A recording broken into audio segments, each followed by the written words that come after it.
People talk about tuition when it comes to studying abroad, but tuition is only a small part of the real costs. So today we are breaking down the actual numbers from someone who currently studies in the US, my good friend Krila. Hi everyone, welcome back to my channel. My name is Juma and I help students and young professionals to study and work abroad. Today, I'm joined by Krila, my good friend, who is currently studying in the US. And this conversation is important because many students underestimate the true cost of studying abroad, and just that lack of clarity can really derail your plans. So thanks, Krila, for joining us. To start, just briefly introduce yourself and where you work from, what you're currently studying, and why you chose the US. Okay.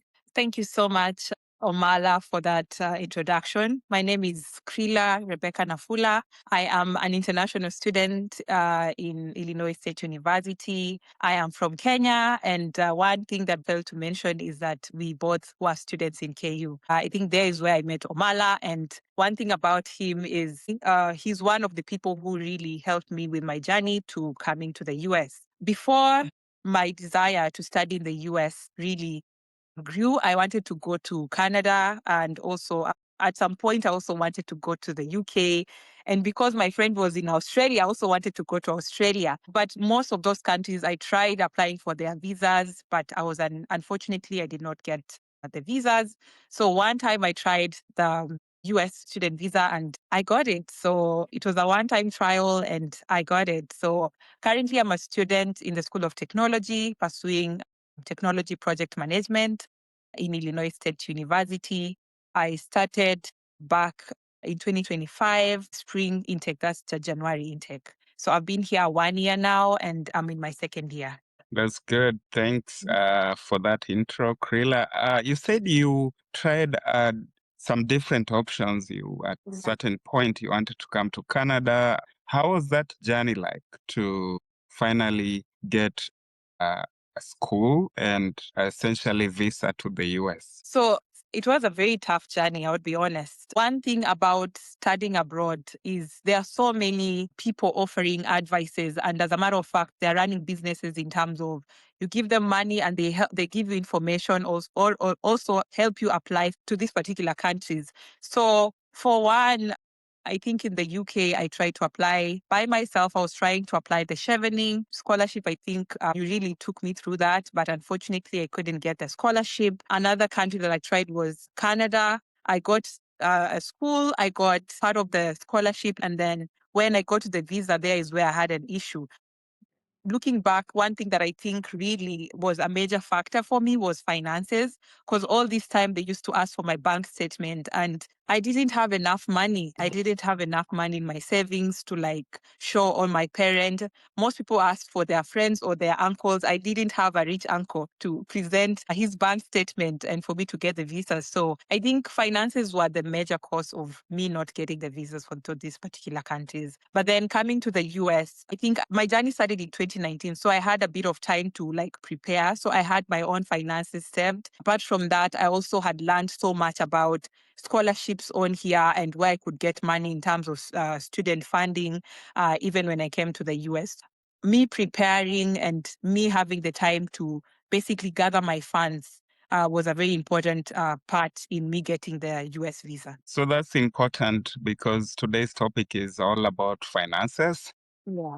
Yeah. Because I think many students usually underestimate the amount it costs to even migrate. You know, you're talking about Mhm. air ticket, tuition fees. Once you get settled, you realize you have to pay housing, food, and other costs. That's the thing. So before coming to the US, what did you think this would cost and how different is it now? So one thing about the US, that the fact that I didn't even consider coming to the United States is because I knew it was very hard to get here. I knew it was very expensive. And everybody was like, you should try Canada. It's easy to get a Canadian visa. It's easy to get a UK visa.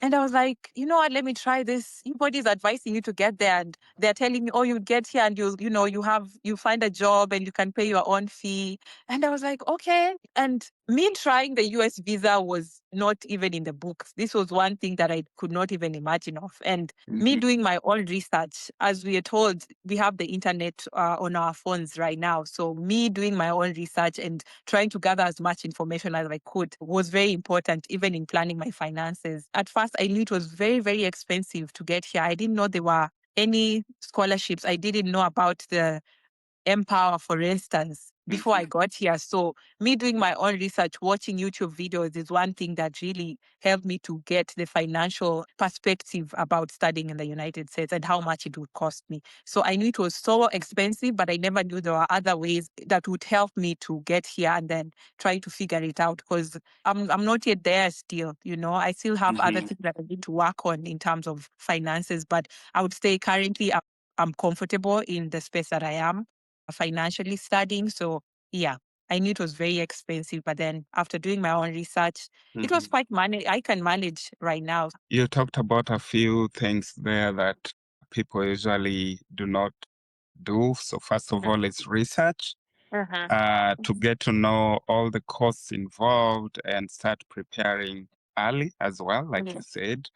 You Uh-huh. also talked about scholarships and just not knowing what's available out there.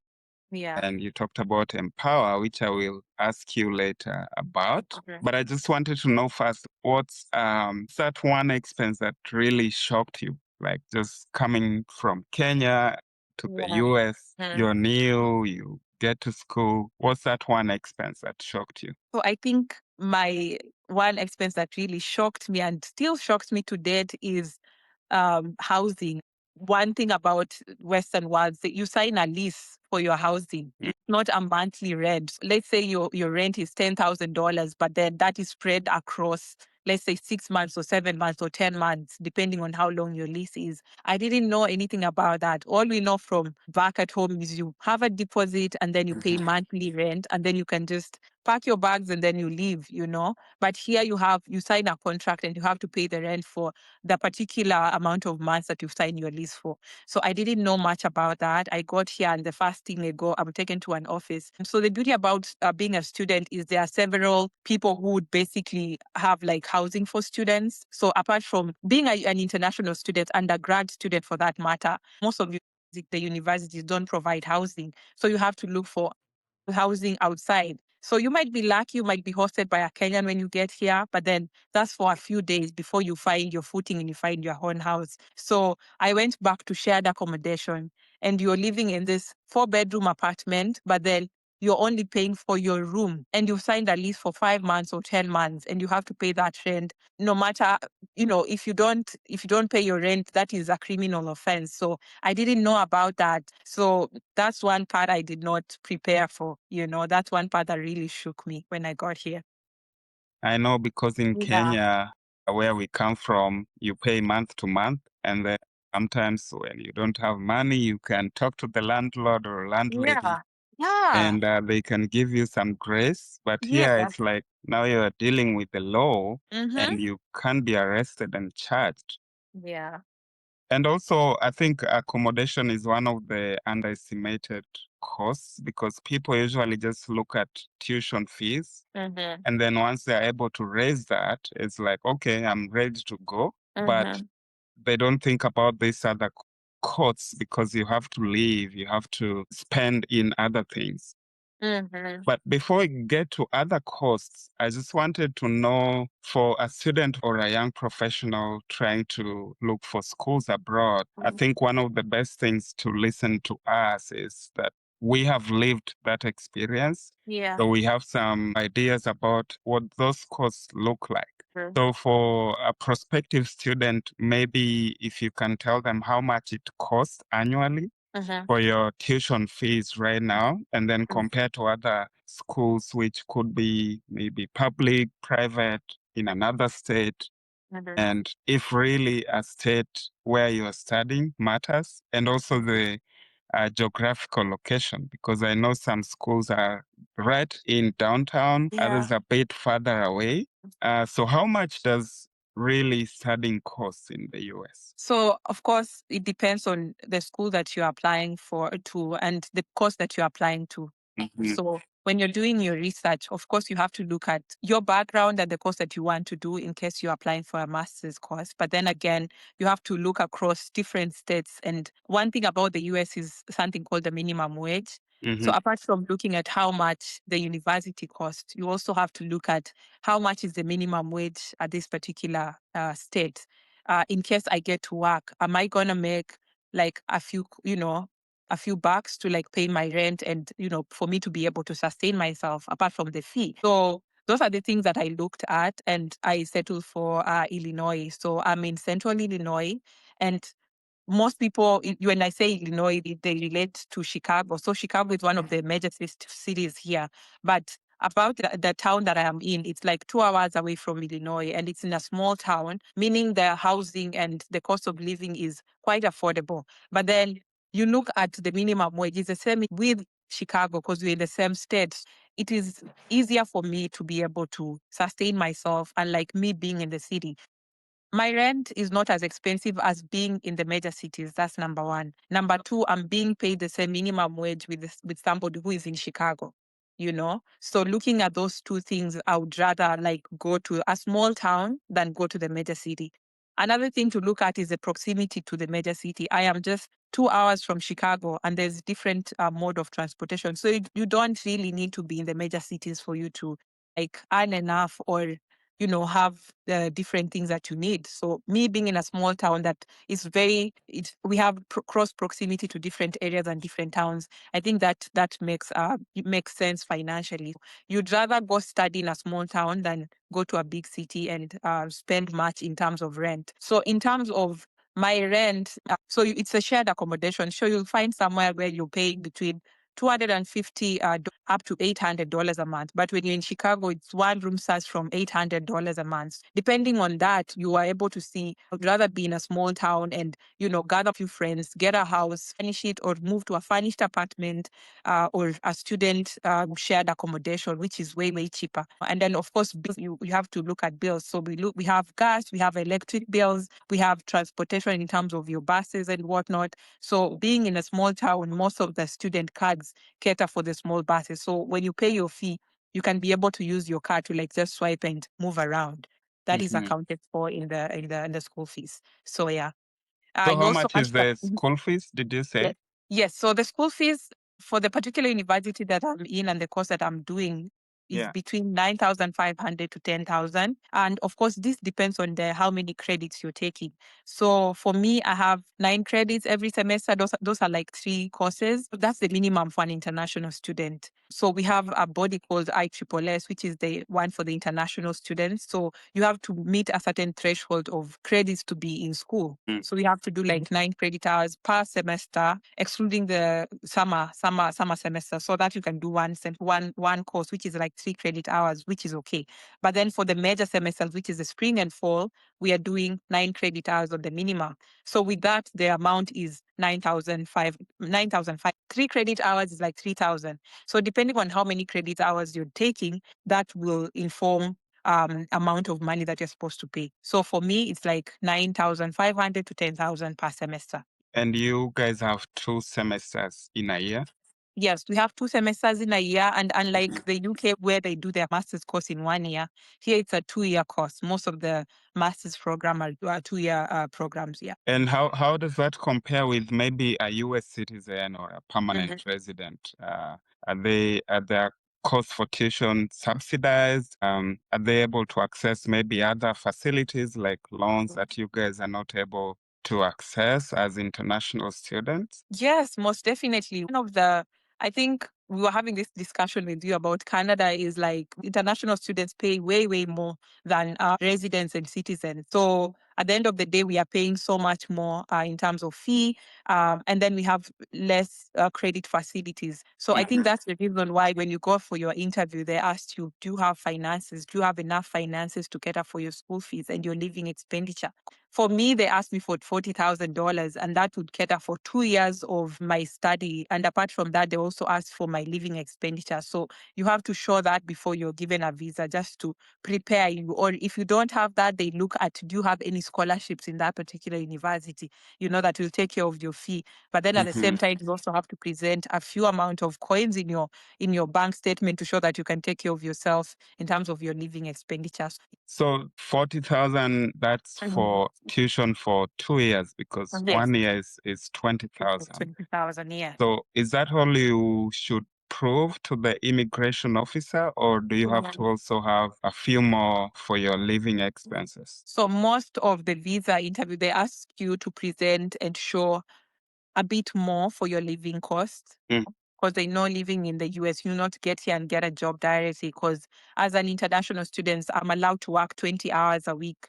That is Okay. during school time. And during the break, I'm allowed to work up to 28 hours. So Mhm. before you get that, you have to show a little bit of your extra money that will take care of you in terms of your expenditure.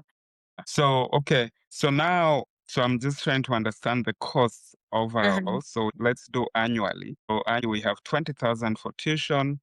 And then you mentioned accommodation, Yeah. which you said in a small city outside downtown, it's about 200 to 500 a month.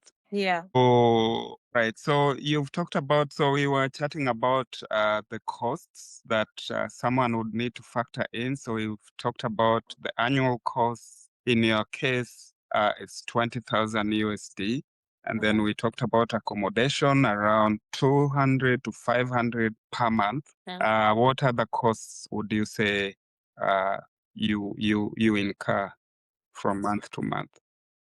So the major thing about your educational costs is not only your school fees, but we also have to factor in other things like certification. So most lecturers would ask you to do like short courses for certifications, and that you'll have to bear the cost. Apart from that, is the grocery shopping and monthly shopping, your grocery shopping.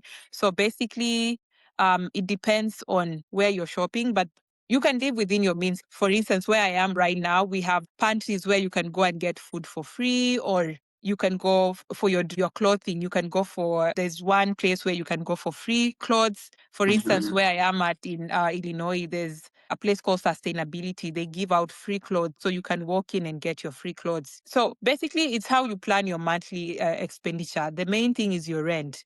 And then, of course, you have to factor in food. Where are you getting the food from? Is it from Walmart? Is it from Mexican stores? Or is it from pantries? So in case you don't have enough money, you can go get the food from pantries.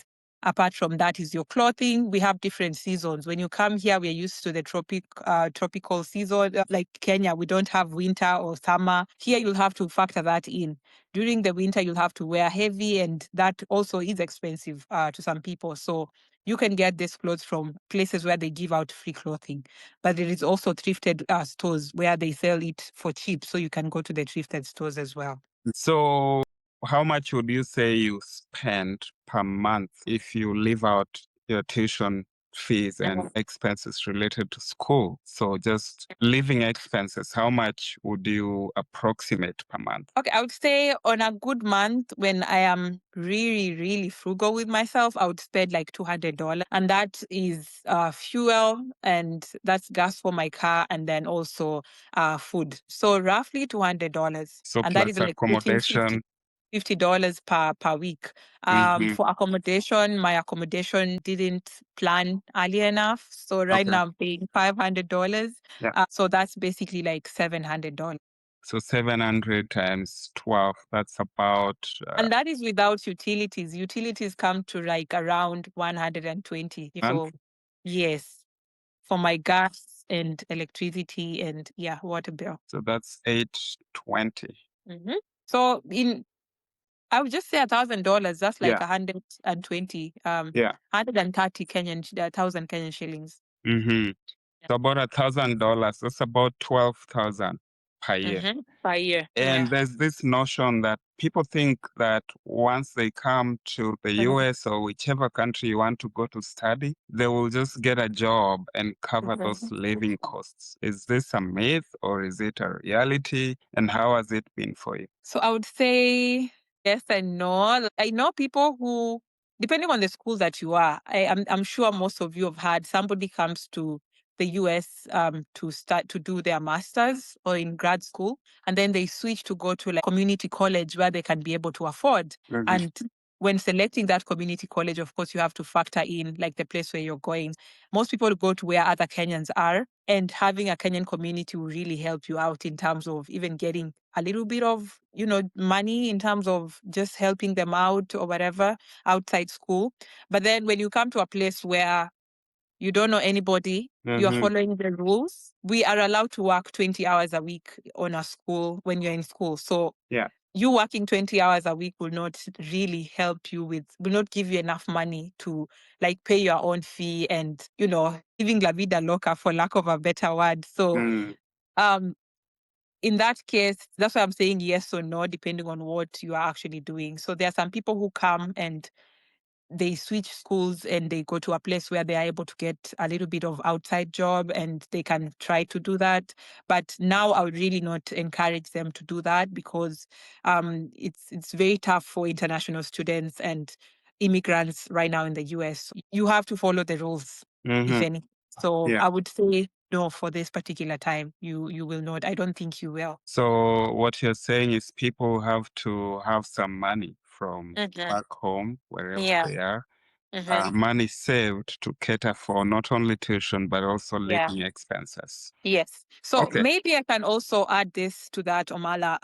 One thing about studying in the US is there are several scholarships, right? So, Mm-hmm. for instance, when I came during the first semester, I didn't have a scholarship. Yeah. So, what I did is I applied for Empower and I got the Empower funding. I actually got it before I got here because I was like, Mm-hmm. oh, I'm going to a new country. How am I going to fund myself? So, I got here when I had the Empower.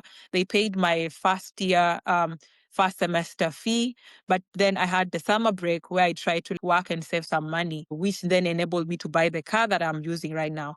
And then apart from that, I also applied for a graduate assistantship. So we have graduate assistantship where you are like a teacher's assistant. Yeah. And also we have research assistant. So you work on with your lecturers on different researches that they have.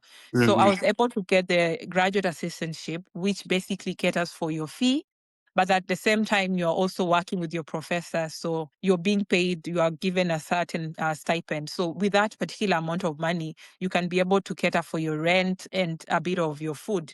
And your month that really helps out with your monthly expenditure apart from taking care of your fee. So most people, especially African students, and I don't know why in particular most Kenyans don't get this, but most people from other parts of the country, including Nigerians, before they get here, most of them have the graduate assistantship, you know? So they Mm-hmm. come in when their fees is already paid. They know that they have a certain stipend from the school, Yeah.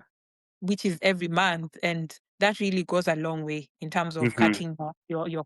So I would advise anybody who's applying for school in the US or wherever to apply for the scholarships. So you can get the graduate assistantship roles even before you start studying. Is that Yes, correct? yes, yes, And do you have yes. to talk to the professors or students, alumni? Mhm, Like, how mhm. do they get those roles? Do you know? So I would say it can be in three ways. So number one, depending on your like what you've done. For this particular one, I got because of my undergrad. Mm-hmm. What I did for my undergraduate. Yeah. This professor wanted to work with something to do with sustainability and in terms of food waste. And because I did food nutrition and dietetics, I was the best candidate for this particular role. But Mm-hmm. then again, most international students, it's like a marketing thing, Yeah. despite the fact that this is an US university. They want different people to come from different parts of the world. Mm-hmm. It's marketing for them as well. So just like if you have a company, you'll have a marketing percentage, like in terms of your finances, you set aside a certain percentage for your marketing. It's the same way they set a certain percentage for like scholarship, and this is particularly for international students. So Mm. you'll find that most international students, for them to keep drawing people from that particular country, they would give you like the scholarship. Of course, your GPA. If you're a good an S student, most people get the scholarship. Yeah. Yeah, so there's that as well. And then you being here, Yeah. you can talk to a lecturer and maybe get it because you are a good student in their class, or whatever you're doing, your topic of study was something that they related to, and that would be able to push you ahead of the list because everybody's applying for this graduate assistantship. So it's Mm-hmm. not easy to get, but you have to really try to be good at it. So yeah. That's where research comes in as well. Mhm. Yeah. How essential is it to have a car? Wow. For someone who used to live in Kenya and I used to drive myself around, coming here, it was really, really essential to have a car. But then apart from that, the bus system here works really well and the train Hmm. system. But one thing about America is because of the seasons, Yeah. it might be raining, snowing, and you need to move from point A to B. You need to move around. And they've made it so easy to get a car in terms of you can have a loan, you can Yeah. take a loan and buy a car. But at the same time, for me, because of I wanted to, live within my means, I went to an auction. And in the auction, you can be able to bid for a good car as long as you know what you're looking for. You can be able to get a good car out of that. Yeah, I don't think we've stressed enough that living within your Within your means, means. yeah, that's really key. So, what are some of the maybe one or two things you had to do away with completely just to stay within your means? Hmm. So Yeah. now that we're starting a new year, I'm sure most of us have we've planned ahead of this year. Like we have the goals that we want to achieve at the end of the year. I was not one person to save. I would never call myself frugal. Of course, I never had a budget to start with, but coming here, I've had to do those things, Mm-hmm. So I Yeah. know this is the amount of money I'm getting this month, and this is the amount of money that goes into my rent. You start living paycheck to paycheck, and that doesn't really sound, it doesn't sit well with you, or with me. So I basically save a certain amount of money for a rainy day.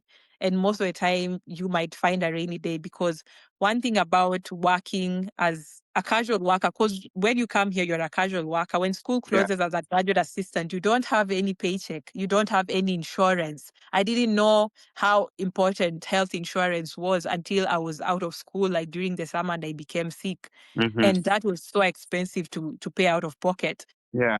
If you're sick, you can't go to work, and that means you're not getting paid. So that And is so, a major day. Yeah. Dental is yeah, not covered. So yeah. I know this already, but were you able to find a job and how Yeah. easy is it to get a job as an international student Yeah. in the US? So one thing about working in the university, because then you have to work in the university as an international student. So there are several jobs in school. I think for my particular university, I would speak for ISU. Getting the dining hall job is one of the easiest jobs to get. Mhm.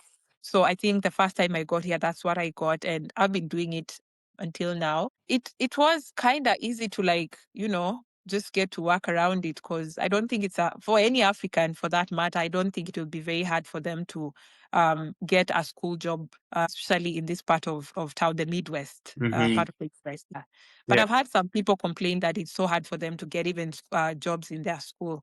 So Yeah. it depends. It's on a person to person basis. You talked about Empower. What is Empower and how can a prospective student apply to it? What Mhm, requirements do they need? How mhm, much money do they give? Is it mhm. enough or do they still have to look for other sources of funds other than scholarships, of course? Yeah. Is So it I a think scholarship or no as well? so I think the best thing for any international student to get is you apply for a graduate assistance or scholarship from your university, the university that you're going for or Hmm. to. So Yeah. if you get that, you're good. But if you don't get that and you don't have the finances, there are several credit. This is a credit. You're taking a loan. You're gonna pay it at the end of the day. And it's not like Kenya where you have to wait until you're done to start paying your student loan. Here you start paying it every month. So I Hmm. got here in January, took my loan and started paying for it in February. So it is a loan you're taking. So Empower, they look at if you apply for a university in the US or Canada and you get an admission, and this is specifically for a STEM course. So this is the science, technology, engineering, and mathematics. Most of them cover the STEM courses. You apply for it, and there are certain universities that Empower covers and certain universities that they don't cover. So most of the public universities, I think, they will be Hmm. able to cover for their STEM courses. So they have a website you can go on and look. As I've said, information is in your hands. So just go look for Empower and then go look for whatever university that you want to go to and then the course that you want to do. So if it's a STEM course and Empower is on the Empower list, you can be able to apply for that. Hmm. And They can cover your tuition fee as well as your monthly expenditure. But that's the catch. You have to pay a lot of premium for that at the end of the day. So don't At just what use interest rate? I'm not sure currently. I don't want to say right now. I think is it 12%? I'm Mhm. not so sure about that, but I can look it up. But at the end of the day, it's a loan that you're taking and you have to pay for it. Yes. We'll just link that link to Empower in the Mhm. description box so that Yes. whoever wants to know more, they can reach out and get more details. But thanks for Yeah. sharing that because So before we divert from that particular topic, one thing to for you about Empower and any other student loan for that matter is they look at your credit history. I know in Kenya we don't have a lot of that, but they look at CRB, that information is shared among creditors. So they will look Mhm, at if you are defaulting. So if you took a loan on Mshwari and you didn't pay, and you're on CRB, they will look at that. mhm, And a friend of mine took a loan, came by here and was given Empower for the first semester and they were like, oh, cool. But then again, back at home, they were put on CRB. But then the next semester, Empower was like, we're not going to give you a loan again because your credit is not right back at home. So mhm. they look at that. So you have to be in good standing in terms of I would say credit score, first of all, Yeah. here in the US. That is back at home, you also need to have a good credit. Well, thanks for sharing that because usually people look for, scholarships or they Mhm. save until they're able to afford school. Mm, But it's good to know that there are other options that exist out there. So mhm. that's really good info. I think it can help someone. What's Yeah. that one hidden cost that you came to find out after you moved? We all say we are expensive beings. I Hmm. think me finding time to hang out with your friends and, spending money on yourself and entertainment. Yeah. I did not know how much that cost until I got here and I had to plan and put that on budget. Hmm. So maintaining friendship, you have to be very intentional about it, and especially in a new country where you're trying to build your circle, and Yeah. you have to meet, you have to set out time to meet time in. I didn't know that was that expensive until I got here. What's one myth financially about Mhm. studying in the US that you've heard about? Maybe it's Mhm. true, maybe it's not true, but a myth is meant to be not true. So, what's that one thing you can think about financially? So I don't want to say it's not true. I think for this one, it's I don't want to say seasonal again because when I got here, I know you're finishing your school, you're gonna get a job, and the Hmm. fact that you've chosen a STEM course, that's a 3-year OPT, that's Yeah. the optional practical training. So if you're doing a STEM course, you're given an extra 3 years for you to get a job and work and get experience in the Hmm. US. Yeah. But then I never knew it was hard to get that. I just thought there are jobs in the US. Mm. But you really have to stand out. Yeah. You really have to stand out. You really need to do your certifications.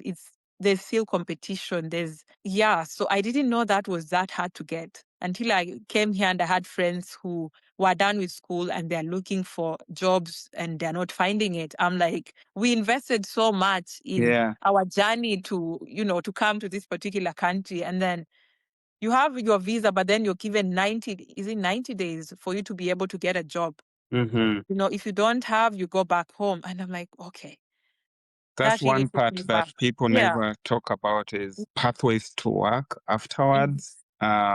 Would you say things have changed over the years or they have only gone sideways for international students who are planning to integrate into the Mhm. work system in the US? I would say it's as you are all reading the news and Twitter and everything, I feel like it's not going the right way actually. We are really looking at what you're gonna do different. Hmm. And it's even the work culture. I didn't know Yeah. I would have to know the football just to make conversation.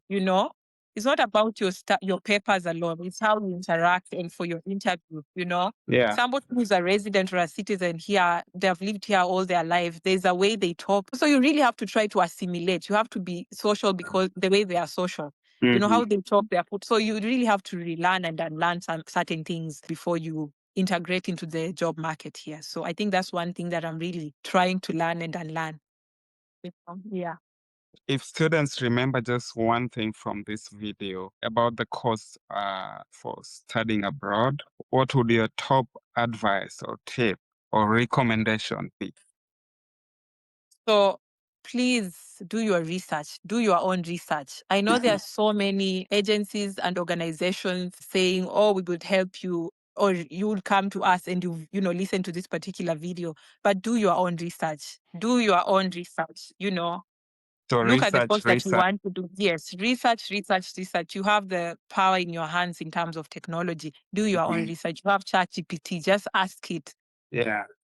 Whatever question you have, just ask Chat. hmm Yes, but do your own research. Well, thank you so much, Krila, Yeah. for spending time to do this video. If this video helped someone who is planning to study abroad and just figuring out the course, please like the video, subscribe, and comment below which country you're considering to relocate to, and Yeah. also which other topics that you'd like us to talk about in our next videos. If you want personalized guidance, you can always reach out to me, and then I will link you with Krila and other people within my network. We can schedule a one-on-one consultation and then keep the ball rolling. Yeah, so thanks again, Krila, for breaking this down as honestly as possible. I know financial issues are tough to talk about, but you've been really open, honest, candid with your expenditure, all the costs overall. So thank you so much. And maybe just parting shot before we close this video. As I said, I tried so many times. I tried so many times to apply for different countries. And at the end of the day, I thank God I got this particular opportunity to come here. So if you still have the desire to go out and study, please keep applying. Just keep applying. I got 4 visa denials. I kept applying. And if anything, I feel like I got the hardest because people say coming to the US is the hardest thing. So if there is anything you take from this video, just keep trying. Keep trying. Do not give up. Do not give up, please. And talk to people who have made it. Yes. Yes. Yeah, because that helps a lot. Mhm. Yeah. All right. Thank you, guys. See you in our next video and have a good one. All right. Bye. Bye-bye. Bye.